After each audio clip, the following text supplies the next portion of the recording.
Well, ladies and gentlemen, it is July the 23rd, and we are here for the GRS Community Impact podcast. Today, we are blessed and honored to have Amy Rosenthal, who is the Cultural Arts Director for the City of Garland and has been since 2022. Welcome. Well, thank you so much. What a pleasure it is to be here today. I'm really excited to talk with you. And so I'm still kind of a new kid on the block. I call myself the second longest cultural arts director for the City of Garland. Well, you are. Yes. Now, the previous one was here how long? 40 years. Patty Granville, right? That's right. The amazing Patty Granville. So how do you we'll get into your background in just a second, but how do you follow a legacy like that? Oh my gosh. Well, first of all, you count your blessings. I mean, how fortunate am I to be in such a special community, in such special facilities, that were really pioneered by this amazing vision of an incredible woman. So, I just try to kind of listen, and she's still available and helps us and guides us. So pretty lucky. Yeah, she's probably one of the people that I need to have on, or we need to have on as a podcast participant in one of our shows. And so we're going to keep that in mind as we go on. But I have really enjoyed getting to know you over the past couple of years, and the things that you've been able to accomplish in the city have been fantastic. And we're going to brag about you later, but right now I want you to kind of give us your resume. How did you get here? Oh, my goodness. Well, I'm so lucky to be in Garland. I mean, it's a pretty incredible time to be here. It's a very special community. So I have a performance background. I have a Bachelor of Fine Arts in theater. And my parents were like, what are you going to do? And so, but I've been very fortunate when I got out of school. I worked for Dallas Children's Theater for almost 12 years and had a fantastic opportunity to learn about the business and to, there's 250,000 kids that go through Dallas Children's Theater each year. So it's a pretty busy place, to say the least. And then I had an opportunity to work with the city of McKinney, as McKinney in 2003 was just starting to wake up in their downtown. And they have this beautiful courthouse in the center of the square. And McKinney was like, we think a performance facility might bring in visitors. And so I said, oh, man, that's a cool project. And so Very blessed to be with McKinney for 16 years and got to see how that downtown and how arts and entertainment and arts and culture really can transform a destination. And then I started to learn about what was happening in Garland, and I was like, ooh, I want to be there. And so when the opportunity made itself available to come to Garland, I said, yes, please. And and I've been here for over 3 years now. So you came, it's been 3 years. Yeah. And so you came right on the heels of COVID. That's right. Tell me, what happened? What was going on in the cultural arts, just Metroplex wide? How did COVID affect and impact all of that? Well, we're still, I think, live performance is not recovered. Audience numbers have not returned to the level that, pre-COVID. COVID was devastating for, in all factors, but especially for live performance. You couldn't get people together in a space and performers together. So, I know in McKinney we tried to do all kinds of things, from drive-in concerts to videotaping some programs. I know that was the same in Garland. I think the thing that really amazed me when I got here to Garland, it was COVID, and then we were going under construction. And I remember getting to Garland, and like the street in front of the Plaza Theater was, just kind of a dirt trench. It was pretty. I remember. Oh man! And so, but having been through some similar types of construction projects in McKinney, I was like, man, if people can just get through this, it really opens up so much, potential. And that downtown, Garland's downtown, is just spectacular. I can't think of another community that's done it better with the green space and the performances and, you're starting to see all of those small businesses percolate, and it's pretty cool. It really is. And being a lifelong Garlandite, I've seen several revisions of the square, but it seemed like this one was contemplated, and there were so many different design concept thoughts, different councils. It just passed through so many years of contemplating this, and I think at the end of the day, I'm really proud of it, and it has been a blessing to everybody who's been on the square.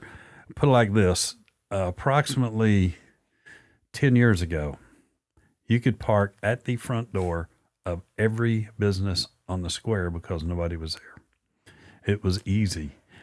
Now, it isn't easy, and it's the greatest thing I've ever seen. I love the fact that people are all over the square on the weekends, the kids, the park, the playground, the music, the entertainment, and a lot of stuff that you're directly involved in. So why don't you define what the job description is for the Cultural Arts Director of the City of Garland? Sure. So as Cultural Arts Director, I'm directly involved with our facilities. So it's the Granville Arts Center, the Atrium, and the Plaza Theater. My group also oversees the Landmark Museum, which is the old Santa Fe Depot. And then, so we're primarily rental facilities. We have a lot of our legacy groups, I call them, the Garland Summer Musicals, the Garland Symphony Orchestra, the Garland Civic Theater. But then we also produce some work as well, too. And in 2021, Garland did an amazing thing by coming up with this cultural arts master plan, which is spectacular. That was one of the things, too, that really attracted me to the position. And so as part of the master plan, we're thinking about ways to bring public art to Garland. And so I'm very proud to have had an opportunity to help bring some murals to Garland. We're working on some traffic box art right now, and we've got some other kind of special projects in the work, too, that I love to share about. So, I don't know if you've ever had the opportunity to go to a town called Marietta, Georgia, just northeast of Atlanta. I've got a good friend I grew up with who lives there, and they have it's a downtown, it's a county seat. The downtown square is probably 5 times as big as ours. But the one thing I noted, they had murals everywhere, and that it kind of changed my mind on professionally done murals and how well they can complement what's going on with your downtown area. So when Garland started that whole project, might have started with a couple of the individual building owners, but now it looks like it's stepped up quite a bit, and it's quite a colorful. It's a good experience. I think it's great. I know that every time I go down, I witness people taking pictures by one of the art projects. You bet. So is there anything else planned or in the works? Oh, yeah. For that. There are several things to think about. And so just to brag on Garland's art scene. Well, so there are 2 things that bring people: art and food. And so you're spot on, like with the Georgia example. People there. There's this whole segment, and myself included, called cultural tourists. Right, like when we go to a place, we want to taste like the independently owned barbecue spot. We want to, see some art. Of course, it's taking a selfie in front of a really cool piece of art or a mural. But those cultural tourists are pretty important, and this was part of our designation as a cultural arts district in 23. We are the Bankhead Cultural Arts District, which is in part of the center. But a couple of things that we have in the works. So we're the cowboy hat capital of Texas. We are. Yes, sir. And as a cultural district, we applied for a grant to help produce the largest cowboy hat in Texas. And so we've got this sculpture that's in the works, and it will be coming soon. So stay tuned. It's going to be a real head turner, but it is. Will that be a downtown item or a Patty Granville Center item? It will be a downtown item. Yeah. Cool. So it will be a really, think kind of roadside attractions back in the day. It's kind of quirky. I don't know if you've ever seen the giant cowboy boots in San Antonio. Oh, I have. Oh, yeah. So that's an artist. That's perfect. Yeah. That's perfect. It's going to be really, so that's coming soon. And then we also have a really special project, a mosaic that's going to help honor the Flats, which was Garland's. It was an original freestanding community of African-American history community. There was a church, a school, businesses. And so we have a beautiful mosaic that's in the works too for the Flats. What part of town was that? Do you So know? yeah, so that's kind of in that north eastern quadrant where the atrium and the Granville Arts Center is now. So It's funny you say that. I grew up at 4th and Walnut. So it was Miller Electric. It's still there on the corner. The Dart Park and Ride is across the street from where I grew up. And the train station and all that was all right there. Miller Electric, the old building, is still on the corner. There used to be a water tower there. And 4th Street used to go across the railroad tracks. And what was the remainder of the Flats, there were about 4 houses still left that had long since lost their paint. And that was kind of the remnants of that area right there behind, I guess, for the parking lot of where the Granville would have been, if my memory serves me correct. So I have a memory of that. Yeah, no, that's pretty spectacular. Well, we're very fortunate that there are some of those residents who are now, there's a woman who's in her 90s, right? Who has that connection. And so, that's a special part of Garland's history and something that we want to share and help educate. And again, when you have those kinds of authentic stories to tell about your community, people are interested and and that attracts visitors. And so very excited about that. I didn't realize that was that you were right there as well too, Jamie. I grew up at the intersection of the Katy and the Santa Fe. Wow. So I always tell people that I grew up on the wrong side of 2 railroad tracks. But it was great for me because on my bicycle, I could be downtown Garland at Payne's Drugstore with a chocolate shake in about 2 minutes. Yeah. And we did it a lot. It was a great way to grow up. All right, well, let's keep talking about cultural arts. You have had so many great events in the past couple of years since you've been here. I know it always takes a while to get your feet on the ground, but it seems to me like you hit the ground running. Why don't you highlight some of the things that you were able to do, some of the things that you think where Garland really knocked the socks off of it? Yeah, you bet. Well, so when I got here, it was very important, arts, and you know this firsthand, and I can't wait to talk about your family a little bit and some of their musical background, but you know that plays an important part in economic, in the whole economic ecosystem, right? So if you come to see a show, they're probably going to go to dinner, or maybe they get a coffee afterwards or a glass of wine, or, maybe they shop a little bit too. So I knew when I got here that we have these fantastic legacy groups that provide lots of entertainment, but we also had an opportunity to bring in some things that would complement what they're doing. So we started to take a look at some music opportunities. I'm very proud that we've had Mavis Staples come perform at the Granville Arts Center. Wonderful. A legacy, Grammy award-winning superstar. We've had Little Joe and his troupe, in Familia be there, La Mafia. We've had the Blind Boys of Alabama. And then this past spring, we were able to celebrate the 50th anniversary of The Red-Headed Stranger. That was a great show, by the way.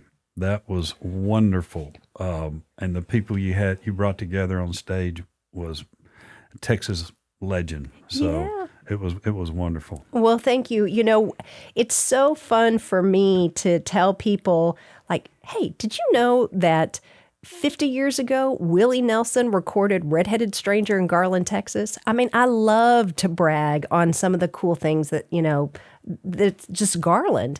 And so to have an opportunity to kind of celebrate that album, to bring those artists together like Ray Benson and Rhett Miller and Joshua Ray Walker and Max and Heather Stallings, pretty special. And the amazing thing, too, about that is, of course, we had a lot of Garland residents enjoy that program.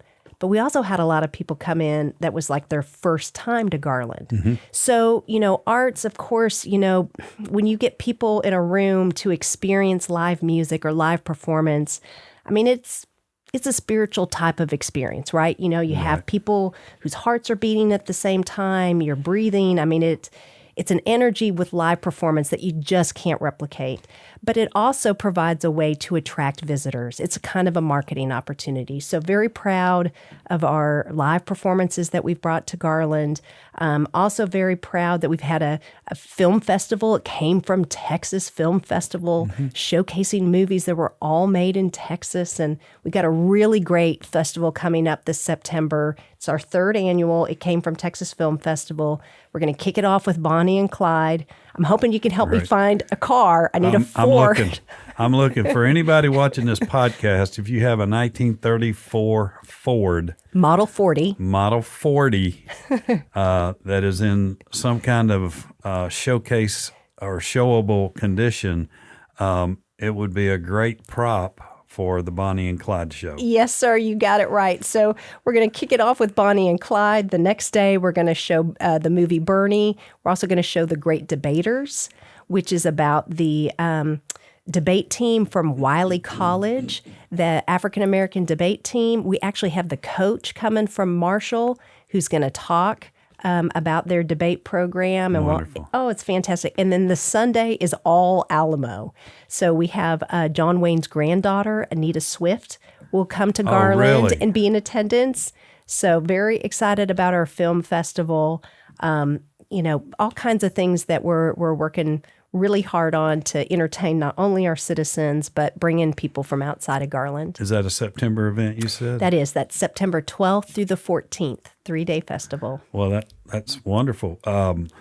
Talk a little bit about the summer concerts and some of the outdoor things that are going on around the square and will continue to go on. Yeah, absolutely. So I'm very fortunate to work with an amazing team of folks in Garland. We have our special events department and our downtown development organization. And they produce a series called Music Made Here. And it's the first Friday of every month. It's sponsored by Veritex and Jimmy Wallace Guitars. We have free live music in downtown Garland. So, folks come downtown, they grab a sandwich or a pizza, are able to sit outside with their friends and enjoy live music. And the cool thing about, the series is that it's a spectrum of live music. I mean, you see some communities that just only present, tribute kinds of concerts, but, the Music Made Here really leans into performing artists that are writing original material. And so that's been spectacular. We've really loved to have that.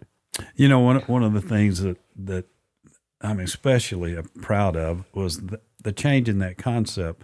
The people that are coming now are people that tour, that write, that may even have a record label or soon signing record labels. Like we had Kingfish. Yes. We had Kingfish. He's probably the biggest blues legend. If anybody would ever replace Albert King, B.B. King, or Freddie King, it's going to be Kingfish. And he was at Garland out at Audubon Park performing, and it was wonderful. You knew he was going to be a star, and he is. And now I think he's playing to 50,000 people. I mean, it's quite lucky that we had him at the timing we did. So thank y'all for doing that. But that whole music thing, to me, what I've noticed, and I think you touched on this, when you go around downtown and you go to the different shops now, the different restaurants, they're not from, a lot of them aren't from Garland. They're from Lakewood. They're from Lake Highlands. They're from other places because they've heard the news. And it's it's because of all the new people you brought in. Started off to me with the grand opening of the square.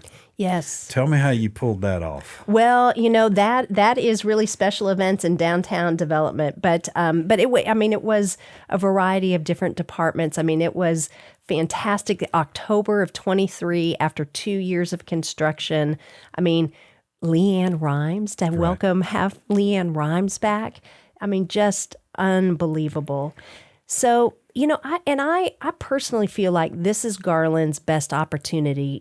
We have such a rich history of arts and music and culture, and And again, too, I want to talk about the square pickers because, even though, we have all of this live music happening here now, that's a lot of fun to talk about. It's been going on for a while. So very long time. That's a group that my dad became interested in bluegrass music when he was 52. Prior to that, he just worked 7 days a week and supported the kids.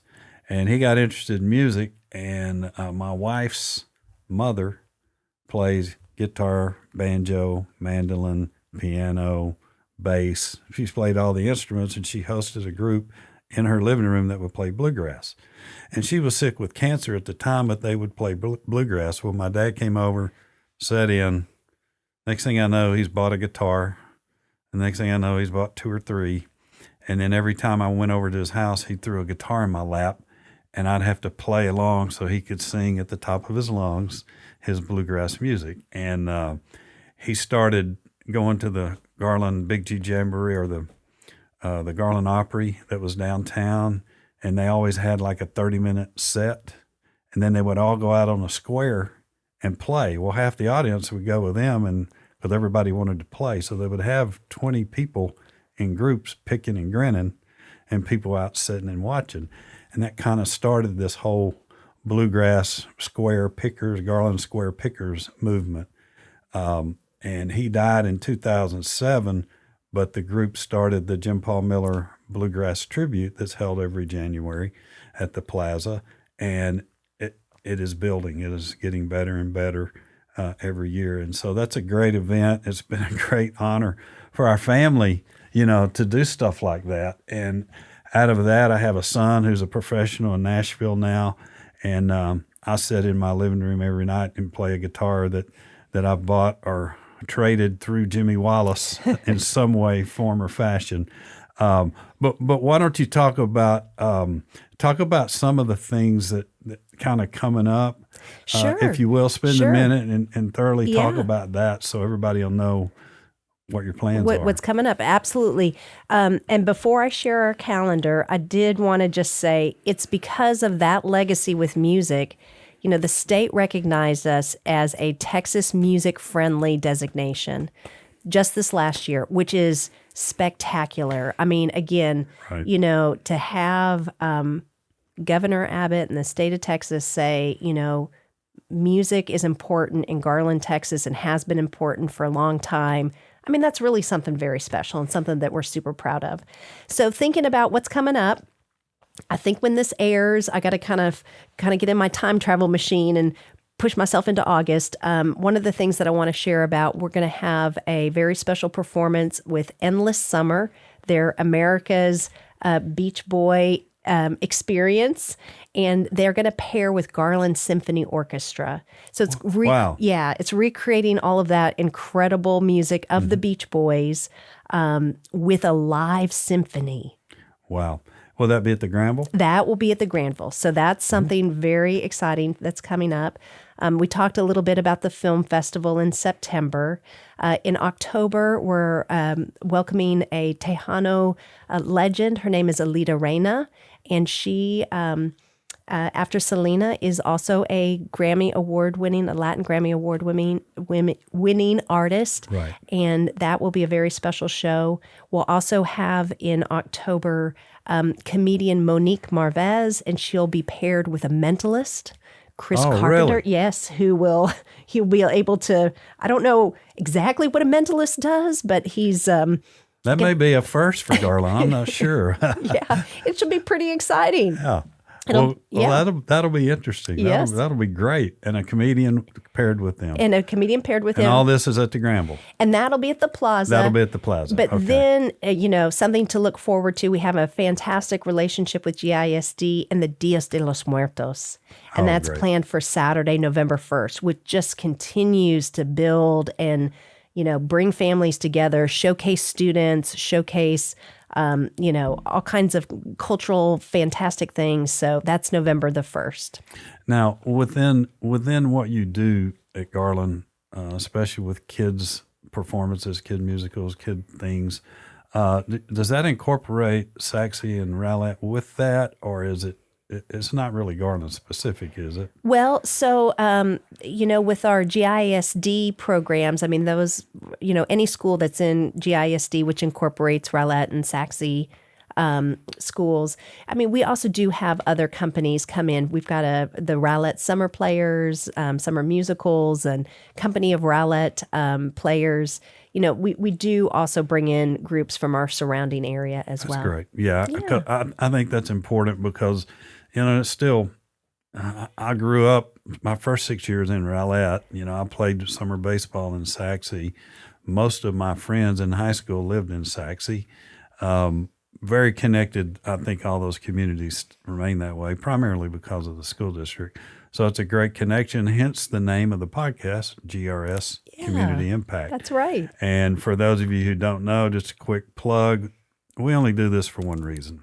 Sheena Sharapata, who couldn't be here for this hour, and I came up with this idea of a way to share the good and great things that happen within our communities that we really have no great way of putting out there. And since podcast and technology and computers and iPhones and internet have kind of become the way people get news and information these days, we just decided we would do this. And so we're doing it with some great sponsorship. We've got Planet Ford.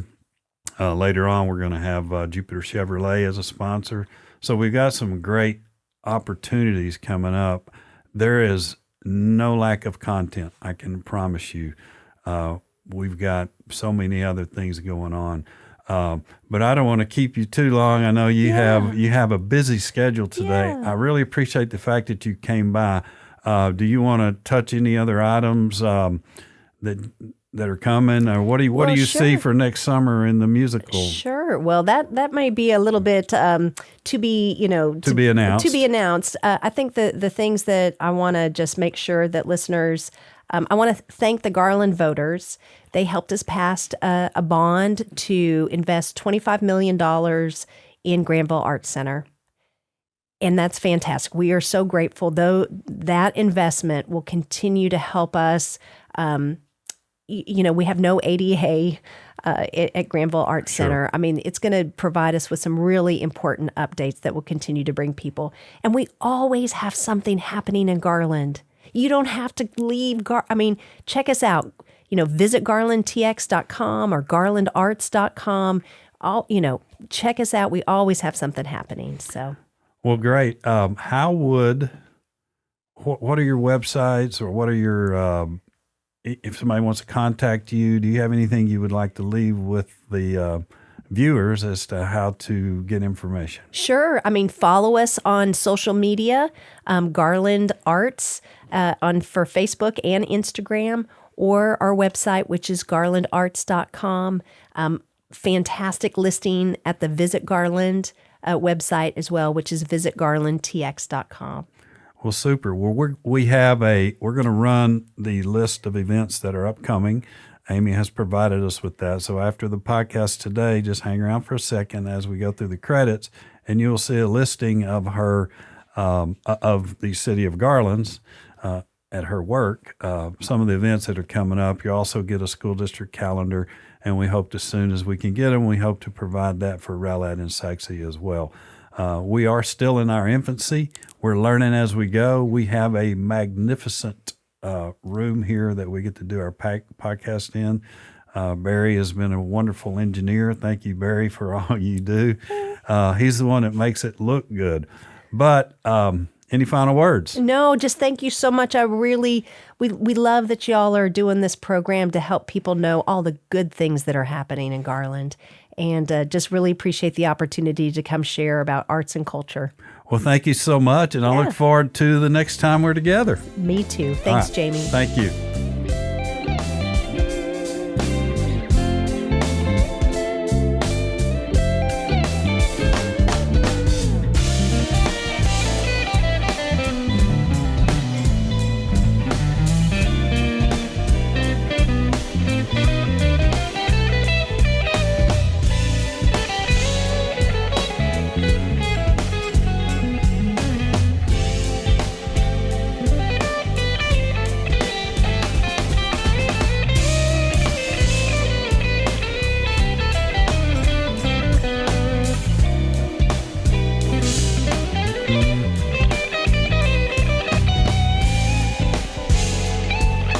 Bye.